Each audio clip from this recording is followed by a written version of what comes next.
20세기 최고의 설교가 중에 하나로 알려져 있는 그 마틴 로이드 존스 목사님은 이런 이야기를 한 적이 있습니다.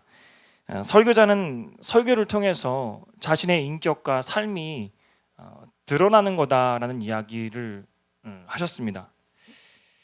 저도 사실 중등부 담당이기 때문에 이제 그동안은 이제 장년분들하고 직접적으로 대할 일이 많지 않으니까 그냥 인사만 하면 됐었지만, 사실 이제는 이제 설교 강단에서 여러분들과 함께하는 시간들을 이제 차례가 오면서 사실 여러 가지 많은 부담감들을 안고 이 자리에 섰습니다. 어쩌면 이제 설교를 통해서 이제 저희 삶과 인격이 이제 조금씩 드러나야 한다라는 생각에 많은 부담감들을 가지고 있습니다. 사실 어떻게 보면 설교자는 회중 앞에서 벌거벗은 채로 자신의 어떤 그 삶의 모습들, 인격들이 드러나야 하는 그런 자리인 것 같습니다. 2014년이 시작된 지 얼마 안 된 것 같은데 이제 다음 주면 이제 구정설이고요. 다음 주 토요일이면 벌써 2월 1일입니다. 이처럼 우리가 현재 세상에서 살아가는 시간은 정말 빠르고 지나고 나서 보면 어쩔 때는 살아온 시간들이 하나의 꿈만 같다라는 그런 생각들이 들 때도 있습니다. 제가 예전에 군대에 있을 때는 시간들이 너무나 안 가서 제발 시간 좀 빨리 갔으면 좋겠다, 그런 생각들을 했었지만 또 지나고 나서 보니까 정말 그 군대에 있었던 시간들도, 물론 이제 수색 때는 아니었습니다. 그 시간들도 정말 꿈만 같다라는 그런 생각이 듭니다. 성경에 보면 다윗은 시편 89편 47절 말씀에 나의 때가 얼마나 짧은지 기억하소서, 주께서 모든 사람을 어찌 그리 허무하게 창조하셨는지요 라고 고백했습니다. 이렇게 보면 우리의 삶 속에서 정말 진실로 영원한 것이 별로 없는 그런 세상을 살아가고 있는 것 같습니다. 우리가 아무리 사랑하고 믿었던 사람이라 할지라도 7년 연애하고 10년 연애하고 그러한 사람들도 헤어지는 것을 보게 됩니다. 또 우리의 건강, 제가 요즘 먹고 있는 것 중에 하나가 항수관 무슨 박사님이 만든 어떤 효소를 먹고 있어요. 근데 그분 정말 건강하실 것 같았던 분이 돌아가셨잖아요. 그러한 것들을 보면서 그 효소 이름이 항수관 백세 효소였어요. 그런데 금방 돌아가시니까 이처럼 우리가 아무리 건강한 것 같아도 건강도 스스로 결코 장담할 수 없는 그러한 상황을 우리는 살아가고 있습니다. 또 우리가 가지고 있는 돈, 직업 다 마찬가지일 거예요. 우리가 최선을 다해 살아가고 있지만 모든 것들이 전체로 보았을 때 모든 것들이 완전하다라고 말할 수 없는 그런 상황을 우리는 분명 살아가고 있습니다. 제가 서울 영등포에 있는 강약교회라는 곳을 제가 몇 번 이제 방문한 적이 있습니다. 그 교회는 이제 주로 영등포역 근처에 있는 노숙자분들을 섬기는 교회예요. 그래서 그 목사님께도 제가 이야기를 듣고 이제 몇 분들을 만나본 적이 있는데, 근데 그 노숙자분들이 처음부터 노숙자로 지내게 됐던 것이 아니라 정말 일반적인 직업들을 갖고, 또 어떤 분은 예비역 중령이라는 분도 제가 본 적이 있는데, 하여튼 정상적인 생활들을 하다가 어느 순간에 갑자기 사람들에게 사기를 당한다거나 보증을 잘못 서줬다거나 그런 일들도 한순간에 마음을 잡지 못하고 무너지는 그런 분들을 본 적이 있습니다. 마찬가지로 그 어떤 것이라 할지라도 결코 완전한 것은 없다는 겁니다. 영원한 것은 없다라는 겁니다. 지금 우리가 10년이 지났을 때 과연 우리가 10년 후의 미래 완벽하게 예측할 수는 없을 거예요. 언제나 늘 변수가 작용하고 어떻게 될지 모르는 상황을 우리는 살아가고 있습니다. 저는 이러한 생각들을 해보면서 그렇다면 나는 어떻게 살아야 할 것인가? 영원하지 않은 세상 속에서 나는 어떻게 살아야 할 것인가? 그런 고민들을 해본 적이 있습니다. 그런 고민 끝에 제가 분명하게 깨달은 것은 영원한 것을 기대할 수 없는 세상에서 내가 영원한 마음을 가지고 이 땅에서 살아가기 위해서는 이 세상을 창조하시고 다스리시고 움직이시는 바로 하나님의 편에 서서 살아가는 방법밖에 없다라는 결론을 저는 스스로 내리게 됐습니다. 분명 이 세상을 창조하시고 다스리시고 주관자가 되시는 분은 오직 하나님 한 분밖에 없기 때문이에요. 내가 나의 뜻과 나의 생각이 아니라, 나의 방법이 아니라 내가 하루하루 살아갈 때 하나님의 편을 사서 살아가는 것이 가장 안전한 방법이고 가장 영원한 방법이다라고 할 수 있는 겁니다. 오늘 본문 말씀을 보면 베드로는 밤새 이제 고생은 고생대로 했는데 물고기는 한 마리도 잡지 못했습니다. 그리고 허탈한 마음으로 이제 그물을 씻고 그물을 말리고 있는 중이었어요. 그 마음 가운데 나는 밤새도록 고생했는데 이제 너무 피곤하니까 이제 집에 빨리 들어가서 뭐 막걸리나 마시고 푹 늘어지게 잠이나 자야겠다, 그런 생각들을 하고 있었을지도 모릅니다. 그런데 그때 예수님께서 말씀을 전하시다가 베드로에게 다가가서 깊은 곳으로 가서 그물을 내리라고 이야기를 하십니다. 여기서 우리가 주의 깊게 보아야 할 부분은 바로 이때 베드로가 그물을 씻고 말리고 있었을 때 예수님께서 베드로에게 찾아온 그 시간은 누가복음 5장 1절 2절 말씀을 통해서 알 수 있는 것은 태양이 내리쬐는 한낮이었다는 겁니다. 새벽도 아니었고요, 밤도 아니었고요, 한낮에 베드로에게 가서 깊은 곳에 가서 그물을 내리라고 말씀하시는 거예요. 당시 이제 고기를 잡는 그 그물은 세마포로 만들어져 있었습니다. 그 세마포 그물은 물속에서 훤히 보여요. 그물이. 물고기가 시력이 없다라고 생각하시는 분들도 있을 텐데, 물고기가 시력이 0.1에서 좋게는 1.0까지 시력이 있다라고 이야기를 합니다. 그래서 해가 있는 아침에 그물을 쳐놓으면 절대로 그 그물 안으로 물고기가 들어가지가 않습니다. 올 수가 없어요. 그래서 그 당시에 상식적이었던 것은 깜깜한 밤에, 새벽이나 깜깜한 밤에 그물을 내려야 물고기를 잡을 수 있는 거예요. 물속에서도 보이지 않는 그 투명한 그 나일론 그물이 개발된 것은 1950년 이후의 일이다라고 이야기를 합니다. 그리고 요즘같이 뭐 엔진이 있는 그런 배가 있는 시대가 아니었어요. 그때는 이제 모두 다 이제 노를 저어가지고 이제 물고기를 잡아야 했습니다. 그리고 깊은 곳에 가서 그물을 내리기 위해서는 호수에 어디까지 가야겠습니까? 호수의 중앙까지 가야 될 거예요. 깊은 곳에 가기 위해서는. 그런데 그 갈릴리 호수의 길이를 보면 이제 남북 길이가 21km고요. 동서 길이가 12km예요. 그래서 아무리 빨리 간다 하더라도 호수 중앙으로 다시 가기 위해서는 최소 6km 이상을 노를 저어서 가야 하는 그런 수고를 해야 되는 상황 속에 분명히 있었습니다. 이처럼 이 상황 속에서 예수님께서 베드로에게 깊은 곳에 가서 그물을 내리라는 이야기는 사실 상식적으로 말이 안 되는 이야기입니다. 베드로가 그 말씀을 순종하기 너무나 힘들고 너무나 어려운 그런 상황 속에 있었어요.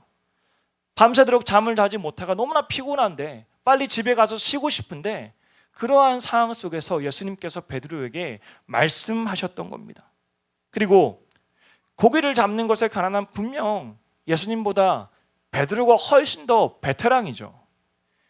예수님은 목수의 아들이었기 때문에 뭐 배에 관한 거, 뭐 나무에 관한 거 그런 거면 모르겠지만 고기 잡는 거는 누가 뭐라 해도 베드로가 훨씬 더 예수님보다 더 잘 알아요. 베테랑이에요.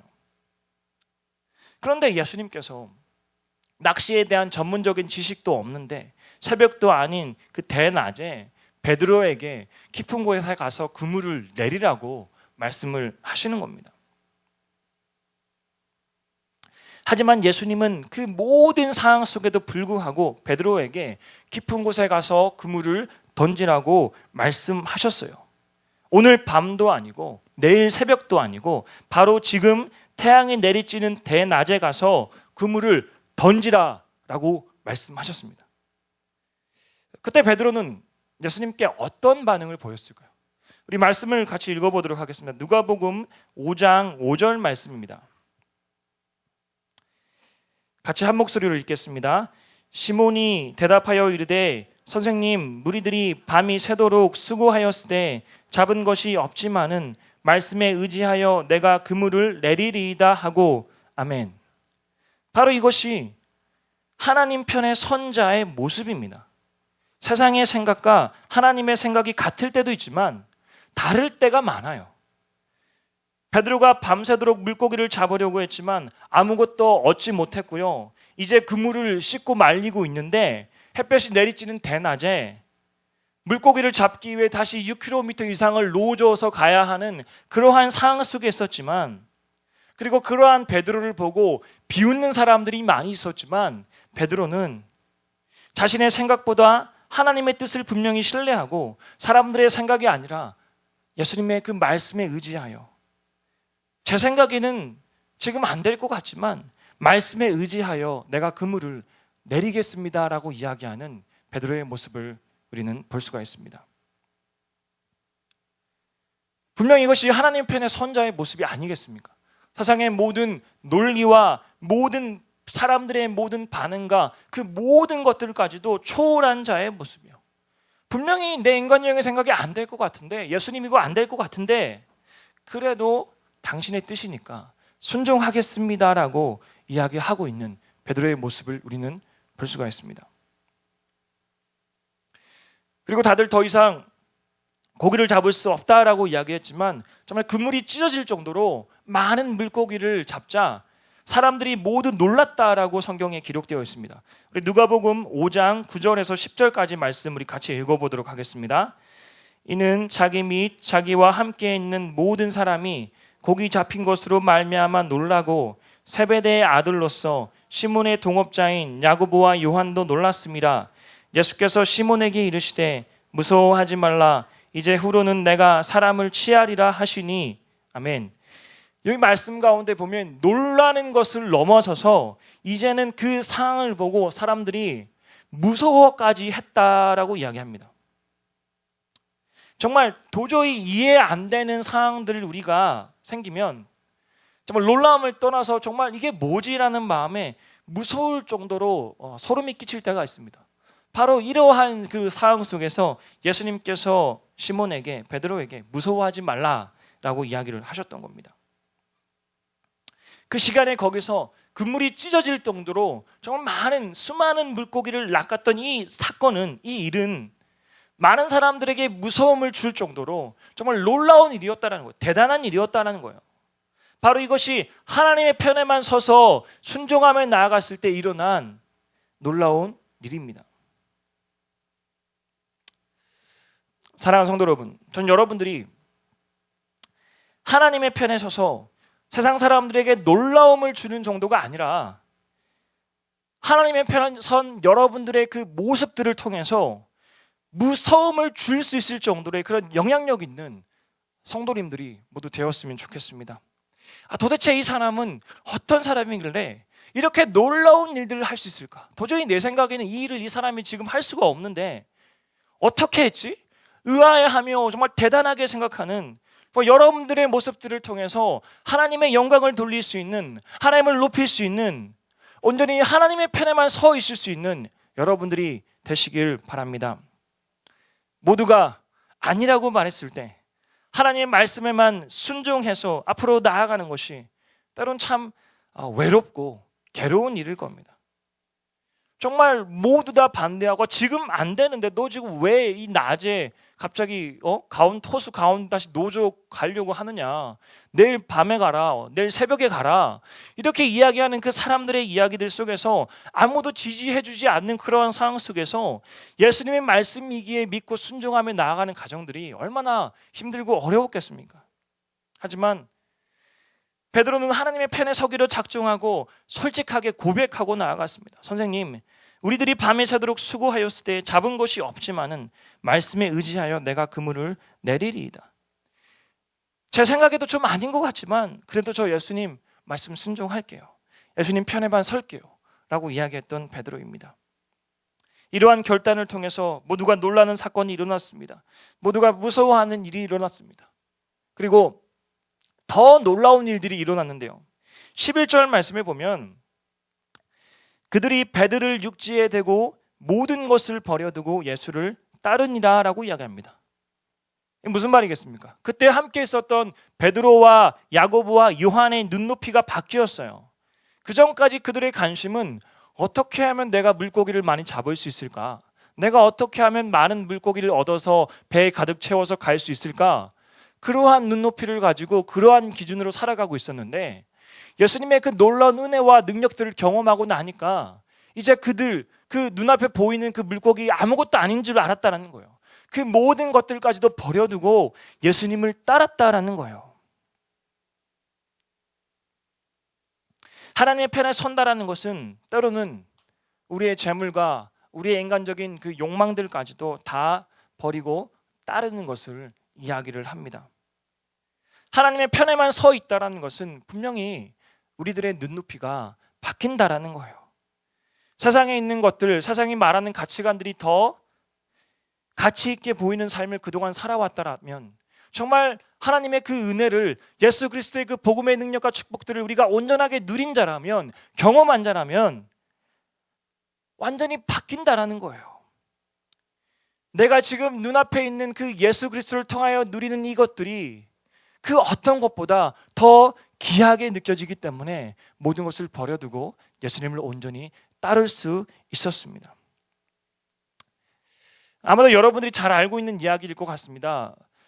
백악관을 기도실로 만든 대통령이라는 그 링컨 대통령에 대한 책을 제가 예전에 읽은 적이 있습니다. 이제 거기에 보면 이제 1860년대 이제 상공업을 중심으로 이제 민주주의가 발달한 미국의 북부와 이제 목화 재배를 하고 있었던 그 미국의 남부는 서로 간에 이제 그 노예 제도에 대한 생각들이 달랐습니다. 이제 목화 재배를 해야 했던 그 남부는 당연히 그 노예 제도를 유지하고 있어야만 했어요.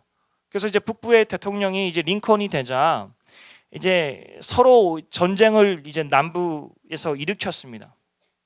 그때 이제 북부는, 링컨이 있었던 그 북부는 처음에는 유능한 지휘관이 없어서 계속해서 전쟁에서 이제 승리하지 못하고 패배하고 그런 어려운 상황 가운데 있었어요. 이런 위기 속에서 링컨은 이제 하나님의 도우심과 어떤 지혜를 강구하는 그러한 상황 속에 있었습니다. 마침내 1862년 9월 이제 메릴랜드 주의 엔티담 전투에서 북군이 처음으로 승리를 하게 됩니다. 이제 큰 승리를 경험하고 나서 이제 북군의 사기가 많이 올라갔고요. 링컨 대통령이 이제 그 전쟁터를 방문을 해서 사람들 한 사람 한 사람 격려해주고 있는 그런 상황이었습니다. 이제 그때 북군에 있었던 어떤 참모가 링컨 대통령에게 이런 이야기를 합니다. 대통령 카카, 이제부터 아무 염려하지 마십시오. 하나님은 우리 북군 편이십니다. 그 말을 들은 링컨은 이렇게 이야기를 했다라고 합니다. 오직 나의 염려는 하나님이 우리 편이 되어주실까가 아니라 지금 내가 과연 하나님 편에 서 있는가 하는 것일세. 우리가 하나님을 향해 서 있기만 하면 언제나 하나님은 우리 편이 되어주신다네. 지금 이 고백은 당연한 것이겠지만 정말 놀라운 고백이 아니겠습니까? 사실 알고 보면 남쪽과 북쪽과 모두가 서로 전쟁하기 전에 기도하고 전쟁했고요. 예배드리고 전쟁했습니다. 두 쪽 다 하나님을 믿고 있었어요. 근데 어느 곳에서 승리가 있겠습니까? 누가 하나님의 편에 서서 나아가는가? 누가 하나님 뜻대로 나아가는가? 그게 가장 중요할 것입니다. 우리가 살아가면서 자꾸만 스스로 물어봐야 될 거예요. 정말 이것이 내가 과연 하나님의 편에 서 있는 것인가? 내가 지금 하나님의 뜻에 서 있는 것인가? 내가 정말 지금 하나님께 합당한 자인가? 내가 정말 하나님이 기뻐하는 결정들을 하고 기뻐하는 일들을 하고 있는가? 고민해 봐야 할 것입니다. 사탄은 우리가 끊임없이 하나님의 편에 서 있으려는 것을 자꾸만 이렇게 방해해요. 어떻게 해서든 내가 하나님의 편에 서지 못하도록 여러 사람들을 통해서 우리를 공격하게 하고요. 또 여러 가지 일들을 통해서 자꾸만 우리를 막 무너뜨리려고 많이 합니다. 그냥 때로는 그 인본주의적인 그 인간적인 욕망 속에서 그렇게 그냥 분주하게만 살아가도록 끊임없이 그렇게 만들어요. 우리가 세상 속에서 그리스도의 군사대로 살도록 만들고 세상 속에서 그 복음을 전하도록 양육을 하고 그곳을 감당하는 곳이 어디겠습니까? 바로 교회죠. 예. 그래서 사탄은 더 더욱 교회를 공격하기도 합니다. 정말 교묘한 방법으로 교회를 무너뜨리려고 하기도 하고요. 하여튼 여러 가지 많은 방법으로 하나님의 편에 서 있지 못하도록 그런 어려움들을 많이 주려고 할 때가 있습니다. 그래서 아무런 능력이 없는 정말 무기력한 그리스도인의 모습을 만들어 가려고 사탄은 끊임없이 우리를 힘들게 하고 어렵게 하기도 합니다. 그래서 우리의 그 약한 부분들을 가지고 자꾸만 이렇게 공격해요. 때론 그 말을 통해서, 또 내가 좋아하는 여러 가지 욕구들을 통해서, 또 가족들을 통해서 자꾸만 나를 넘어뜨려서 하나님의 편이 아니라 사람의 편에 서게끔 만들려고 할 때도 많습니다. 제가 중등부 담당 교육자로 사역들을 하면서 제 마음 가운데 항상 이제 고민인 것은 하나님의 편에 서 있는 목회자가 아니라 사람의 편에 서 있는 목회자가 되지 않을까 늘 두려운 마음이 있습니다. 우리가 여러 가지 일들을 하면서 아무리 많은 사람들이 원하고 많은 사람들의 의견이라 할지라도 하나님의 뜻과 늘 일치하면 좋겠는데 하나님의 뜻과는 다를 때가 있어요. 그래서 사람들은 A라는 것을 원하고 하나님은 그 B라는 것을 원할 때 내가 어떠한 것을 해야 될지 참 이렇게 많은 염려가 될 때가, 두려울 때가 있습니다. 그러니까 저도 사람인지라 사람들의 그 개개인의 형평과 상황들을 보면 다 이해가 돼요. 그리고 참 신사적으로 하고 싶고 참 이렇게 그 사람들을 위해주고 싶어요. 그런데 한편은 이거는 하나님께서 분명히 원하시는 건 아닌 것 같은데 그런 생각들이 들 때가 있습니다. 그래서 내가 어떻게 이야기해야 될까? 내가 좀 더 어떻게 해야 될까? 그런 어떤 고민들을 하게 될 때가 분명 있습니다. 하지만 분명한 것은 먼저 그 하나님의 편에만 서 있는 것이 아니라 만약 사람들의 의견들을 더 들으려고 하고 사람들의 편에만 더 서려고 하는 목회자라면 어쩌면 생명력이 없는 목회자가 될 수도 있습니다. 물론 사람들의 생각과 의견들 다 듣고 판단해야 합니다. 하지만 가장 첫 번째는 하나님의 편에만 서서 하나님 아버지의 마음대로 그렇게 말할 수 있고 그렇게 일할 수 있는 것이 바로 생명 있는 목회자라고 말할 수가 있을 것입니다. 그래서 항상 제가 매일 하나님께 간구하는 것은 오늘 하루도 하나님의 뜻을 분별하고 하나님의 편에만 서서 살아갈 수 있게 해달라고 기도하고 있습니다. 링컨 대통령이 했던 유명한 말들 중에서 국민을 위한 정부는 이 땅에서 영원히 사라지지 않을 것이다 라는 이야기가 있습니다. 저는 이 말을 좀 바꾸어서 생각해 봤어요. 하나님의 의한, 하나님을 위한 성도는 이 땅에서 영원히 승리할 것이다. 우리가 정말 사람의 편이 아니라 하나님의 편에 서서 나아간다라면 어디서든 분명히 승리할 수 있을 줄을 믿습니다. 우리에게 앞으로 나아가는 그 모든 2014년 우리가 하나님의 편에 서서 나아갈 때 우리에게 꼭 승리가 있을 줄을 믿습니다. 사랑하는 성도 여러분, 이제 우리가 2014년이라는 그 새로운 시간들을 계속해서 보내고 있습니다. 우리가 이제 교회를 나가 또 세상 속에서 살아갈 때 늘 하나님의 편에만 서서 살아가기로 작정했으면 좋겠습니다. 우리가 당연하다고 생각되는 것들까지도 과연 이것이 옳은 것인가? 나의 결정들이 옳은 것인가? 하나님의 편에 서서 우리가 늘 고민할 수 있었으면 좋겠습니다. 우리가 늘 하나님의 편에만 서기로 작정하여 나아갈 때 또 사람을 두려워하는 것이 아니라 하나님을 두려워하며 온전히 하나님의 편에만 서서 날마다 많은 믿음의 열매들을 맺고 또 승리하는 삶을 살아갈 수 있는 우리 성도 여러분들이 되시길 간절히 축원합니다. 우리 함께 찬양하고 우리 기도하겠습니다. 전능하신 나의 주 하나님은 함께 찬양하겠습니다. 전능하신 나의 주 하나님은 능치 못하실 일 전혀 없네. 우리의 모든 간구도 우리의 모든 생각도 우리의 모든 꿈과 모든 소망도 신실하신 나의 주 하나님은 우리의 모든 괴로움 바꿀 수 있네. 불가능한 일 행하시고 죽은 자를 일으키시니 그를 이길 자 아무도 없네. 주의 말씀 의지하여 믿음으로 금을 던져 오늘 그가 놀라운 일을 이루시는 것 보라. 주의 말씀 의지하여 기쁨으로 금을 던져 믿는 자에게 능치 못함. 전능하신 나의 주 하나님은 전능하신 나의 주 하나 능치 못하실 일 전혀 없네.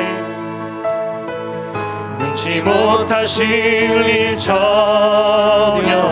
우리의 모든 간구도 우리의 모든 간구도 우리의 모든 생각도 우리의 모든 꿈과 모든 소망. 신실하신 나의 주 하나님은 신실하신 나의 주 하나 우리의 모든 괴로움 바꿀 수 있네.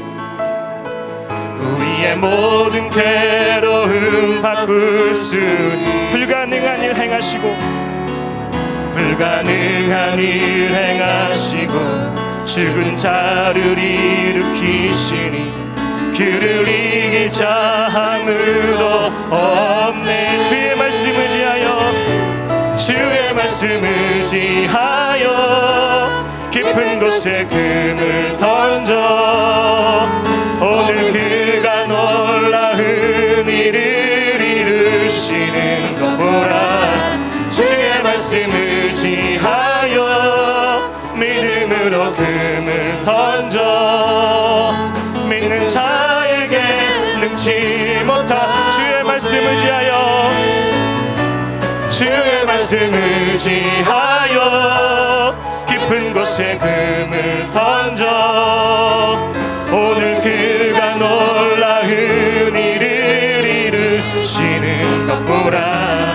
주의 말씀 의지하여 믿음으로 금을 던져 믿는 자에게 능치 못함. 주의 말씀 의지하여 주의 말씀 의지하여 깊은 곳에 금을 던져 오늘 그가 놀라운 일을 이루시는 것 보라. 주의 말씀 의지하여 믿음으로 금을 던져 믿는 자에게 능치 못함 없네. 이 시간 우리 함께 기도하도록 하겠습니다. 우리가 세상을 살아가면서 분명히 하나님의 가치관과 세상의 가치관이 충돌할 때가 참 많습니다. 직장 안에서 여러 가지 크고 작은 일들 속에서 또 가정 안의 여러 일들 속에서 우리의 여러 인간관계 속에서 이건 좀 뭔가 하나님 보시기 아닌 것 같은데 어쩔 수 없이 세상의 가치관들을 따라가야 되는 경우들도 많이 있습니다. 혹시 여러분들 중에서 어떤 중요한 일을 앞두고 결단해야 하는 상황 속에서 주저주저하는 분이 계시다면 우리가 하나님께 담대함을 구하는 기도를 했으면 좋겠습니다. 우리 이렇게 기도합시다. 주님, 제가 어떻게 해야 되는지 머릿속으로는 잘 알고 있지만 자꾸만 여러 인간적인 형편들만을 보게 되고 하나님의 말씀대로 결단하고 순종하지 못할 때가 많습니다. 베드로처럼 주의 말씀 의지하여 깊은 곳에 그물을 던지기를 소원하오니 이 시간 하나님 앞에 우리의 모든 문제들을 내려놓게 하시고 우리에게 담대함을 주시옵소서. 주님의 이름 세번 부르고 나가서 통성으로 기도하겠습니다. 주여